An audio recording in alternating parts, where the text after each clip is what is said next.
Hello வணக்கம் மக்களே. வாங்க இன்னைக்கு என்ன வீடியோனா, இன்னைக்கு பூரி கிழங்கு எப்படி பண்ணுறதுன்னு சொல்லிட்டு பார்க்கலாம். வாங்க வீடியோக்குள்ளே போகலாம். நான் ஒரு 3 உருளைக்கிழங்கு சின்ன சின்னதாக நறுக்கி வச்சுருக்கேங்க. அதை வந்துட்டு கொஞ்சமாக மஞ்சப்பொடி போட்டு உப்பு போட்டு இப்போ மூடி ஒரு 5 விசில் வர வரைக்கும் விட்டுடலாங்க. அடுத்தது வந்து என்னென்னா, சப்பாத்தி மாவு போட்டு உங்களுக்கு எத்தனை சப்பாத்தி வேணுமோ அதுக்கேற்ற மாதிரி, தேவைக்கேற்ற மாதிரி சப்பாத்தி மாவு போட்டு பிசைஞ்சுக்கோங்க. கொஞ்சமாக பால் ஊற்றுவேன். நான் ஒரு 2 ஸ்பூன் அளவுக்கு பால் ஊற்றிப்பேன். அது கொஞ்சம் தேவைக்கேற்ற அளவுக்கு உப்பு போட்டுக்குங்க. அந்த பாலை ஊற்றினா நல்ல டேஸ்ட்டு நல்லாயிருக்கும். அதுக்காக தான் வந்துட்டு நான் அந்த பாலை ஊற்றுறது. அடுத்தபடியாக வந்துட்டு நல்லா தண்ணி பூரி வேணுமோ அவ்வளோ மாவு போட்டுக்கோங்க, தேவைக்கேற்ற மாதிரி. நான் எப்பயுமே வந்து பூரி செய்யறதுனா ஒரு 2 ஸ்பூன் பால் ஊற்றி தான் பண்ணுவேன். பால் ஊற்றிக்கோங்க, டேஸ்ட்டு நல்லாயிருக்கும். அதே மாதிரி தேவைக்கேற்ற மாதிரி உப்பு போட்டுக்கோங்க. தண்ணி ஊற்றி பிசைஞ்சிக்கோங்க. ரொம்ப நல்லா கட்டியாக பிசைஞ்சால் தான் பூரி போட்டு எடுக்கிறதுக்கு நல்லா சூப்பராக வரும். அதுதான் பூரி உருட்டும் போது நல்லாயிருக்கும். தண்ணியாக பிசைஞ்சால் கொஞ்சம் எண்ணெய் இருக்குன்னு சொல்லுவாங்க. ஒரு இன்னும் வந்துட்டு மைதா மாவு வந்து போடுவாங்க ஒரு சிலர். ஆனால் அது மைதா மாவு வந்து உடம்புக்கு கெடுதல்னு சொல்லிட்டு எல்லாம் சொல்கிறாங்க. அதனால நான் மைதா மாவு போடுறதில்லை. போட்டால் அது ஒரு கொஞ்சம் டேஸ்ட் கொடுக்கும் அப்படின்னு சொல்லுவாங்க. நான் ஒரு டைம் போட்டு பண்ணி பார்த்தேன், டேஸ்ட் நல்லா இருந்துச்சு. அடுத்தது வந்துட்டு மாவை இப்போ வந்து நான் நல்லா பிசைஞ்சிட்டேன். கொஞ்சமாக வந்து இதில் ரவை சேர்த்தாலும் அந்த புளி புளியாக அந்த ரவை நல்லா மொறு மொறுன்னு சூப்பராக இருக்கும்.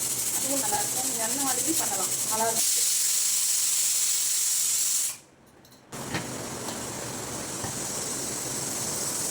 அது கூட வந்து நல்லெண்ணெய் ஊற்றிக்கோங்க, சூப்பராக இருக்கும்.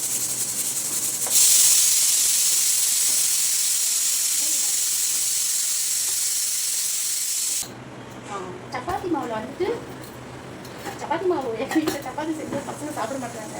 இல்லைன்னா சப்பாத்தி மாவோடைய டிப்ஸும் நான் சொல்கிறேன். அது ஒரு நாள் சும்மா கொஞ்சமாக பண்ணுறேன். அப்போ உங்களுக்கு அதுவும் சொல்கிறேன். அப்படியே சப்பாத்தி ஒரு சிலர் வந்து போட்டாங்கன்னா சப்பாத்தி வந்து பிக்கவே முடியாது. ஆனால் சப்பாத்தி போட்டாங்க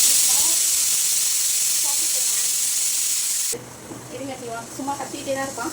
அடுத்து சொல்கிறேன் உங்களுக்கு.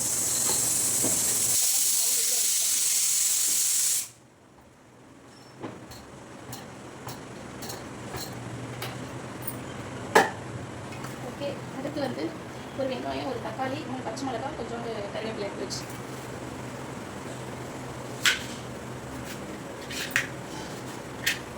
எப்பயுமே வந்துட்டு கிழங்குக்கு வந்து நீட்டமாக தான் அறிவாங்களே.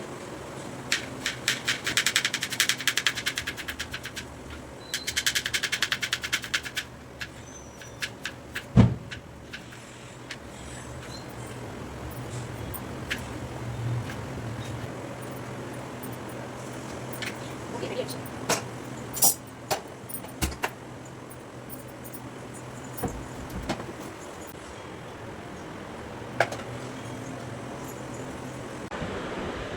எண்ணெய் காஞ்சிச்சு. கொஞ்சமாக வந்துட்டு ஒரு 1.5 ஸ்பூன் அளவுக்கு வந்துட்டு கடலைப்பருப்பு போட்டுக்கோங்க. அடுத்தது வந்து கொஞ்சம் தேவைக்கேற்ற கடுகு போட்டுக்கோங்க. அடுத்தது வந்துட்டு பச்சை மிளகா, கருவேப்பிலை எல்லாத்தையும் போட்டாச்சு. அடுத்தது வெங்காயத்தையும் எடுத்து நல்லா அதை கையால் பிசைஞ்சு விட்டு போடுங்க.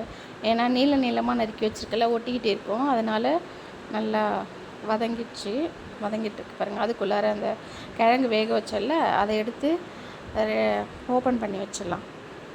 அந்த தண்ணியை வந்துட்டு நான் நல்லா கிழங்கு அலசிட்டு தண்ணி வந்து ஒரு பாத்திரத்தில் ஊற்றி வச்சுக்கிறேன். அந்த தண்ணியை தான் வந்துட்டு நான் அந்த வெங்காயத்தில் வந்து ஊற்றிப்பேன். தேவைக்கேற்ற மாதிரி வெங்காயத்தில் அந்த தண்ணியை ஊற்றிப்பேன். தக்காளியும் போட்டு நல்லா தக்காளி போட்டு வச்சுப்பேன். நல்லா வதங்கட்டும். வதங்கின உடனே என்ன பண்ணோன்னா, கொஞ்சமாக தேவைக்கேற்ற மாதிரி உப்பு போட்டுக்கலாம். ஏன்னா ஃபஸ்ட்டே நான் வந்து உப்பு போட்டிருக்கேன் கிழங்குல. அதனால தான் உப்பு தேவைக்கேற்ற மாதிரி போட்டுக்கலான்னு சொன்னேன். இப்போ அந்த தண்ணியை வந்துட்டு இப்போ நல்லா வதங்கிடுச்சு. தக்காளியும் வெங்காயம் எல்லாமே நல்லா வதங்கிடுச்சு. இப்போ வந்து என்ன பண்ணலாம்லாம், தண்ணி எடுத்து ஊற்றிக்கலாம். அதை வேக வச்ச தண்ணியை நல்லா கொஞ்சமாக ஊற்றியாச்சு. இப்போ அது வந்து வெந்துக்கிட்டு இருக்கும். கொஞ்சம் நேரம் அது வெந்துக்கிட்டு இருந்துச்சுன்னு உடனே வந்துட்டு இந்த கிழங்கை வந்து உரிச்சிக்கலாம். கிழங்கை நல்லா உரிச்சிட்டு போட்டு எல்லா கிழங்கையும் அந்த 3 கிழங்கு வேக வச்சால 3ஐயும் உரித்து எடுத்துகிட்டு இப்போ வந்து என்ன பண்ணணும், அதை வந்துட்டு நல்லா பிசைஞ்சிக்கணும். நல்லா பிசைஞ்சலாம். ஒரே சூடாக இருக்குது. அப்பா சூடாக இருக்குது. இருக்குது பாருங்கள். நல்லா பிசைஞ்சிட்டேன்னா அப்பா பிசைஞ்சிட்டு அது நல்லா ஒன்றும் பாதியமாக அப்பான்னு கூப்பிட்டா அப்பா கிட்டேயே இருக்கார், வரப்போகிறாரு. அப்பா எப்போ சேர்ந்துட்டாரு. அம்மா கிட்டே இருக்கா, அவளே வரமாட்டா. இப்போ அப்பாவை கூப்பிட்டா வரப்போகிறாரா என்ன? ஒன்றும் இல்லை. பக்கத்தில் இருக்கிற எங்கள் அம்மாவே வரமாட்டா. எங்கள் அப்பா இப்போ நல்லா வந்துட்டு பிசைஞ்சிட்டு உடனே என்ன பண்ணணும்னா அதை எடுத்து இந்த இது வந்து நல்லா வெங்காயம் தக்காளி எல்லாம் நல்லா வெந்துட்டு இருக்கு. ஏன்னா சுடு தண்ணி தானே ஆல்ரெடி நான் ஊற்றிருக்கேன். அதனால் இப்போ அது நல்லா பார்த்துடலாம் எப்படி இருக்குதுன்னு சொல்லிட்டு. பார்த்தா தெரிஞ்சிட்டோம் எந்த மாதிரி இருக்குது என்னன்னு சொல்லிட்டு. இப்போ உருளைக்கிழங்கு போட்டுடலாம். உருளைக்கிழங்கு போட்டாச்சு. இப்போ வந்து அந்த உருளைக்கிழங்கு வச்சுட்டு இருக்கோம். நான் எப்பயுமே வந்துட்டு இந்த கடலை மாவு கொஞ்சம் ஒரு அரை ஸ்பூன் அளவுக்கு போட்டுப்பேன். அதை வந்து தண்ணி நல்லா நிறைய ஊற்றி கொஞ்சம் நல்லா அதை கெட்டி இல்லாமல் கரைச்சிக்கணும். ஏன்னா என் பையனுக்கு கெட்டியாக இருந்தால் தான் பிடிக்கும், தண்ணியாக இருந்தால் அவனுக்கு பிடிக்காது. அதனால தான் வந்துட்டு கொஞ்சம் லைட்டாக தண்ணி ஊற்றி அதை ஊற்றிக்கலாம்.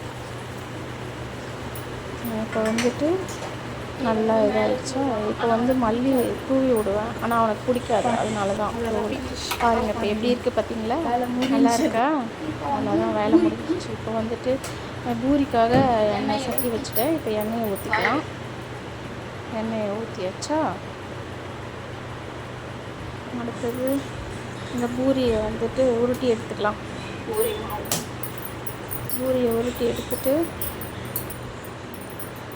தேய்ச்சிக்கலாம். தேய்ச்சி போட்டு எடுத்துடுறேங்க. இவ்வளோதாங்க பூரியோடைய வேலை முடிஞ்சுதுங்க. இந்த மாதிரி நீங்களும் பூரி செஞ்சு சாப்பிடுவீங்களா? எப்படி நீங்கள் செய்வீங்க அப்படின்னு சொல்லிட்டு கமெண்டில் சொல்லுங்கள். இவ்வளோதாங்க பூரி வேலை முடிஞ்சுது, கிழங்கும் பூரியும்.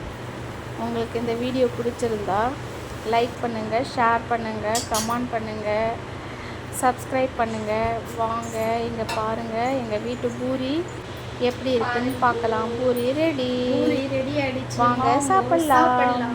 பூரி எப்படி இருக்குது பார்த்தீங்களா? Okay bye. இதோட என் வீடியோ முடிச்சுக்கிறேன். அடுத்த வீடியோ சந்திக்கிறேன். ஓகே பாய் பாய்.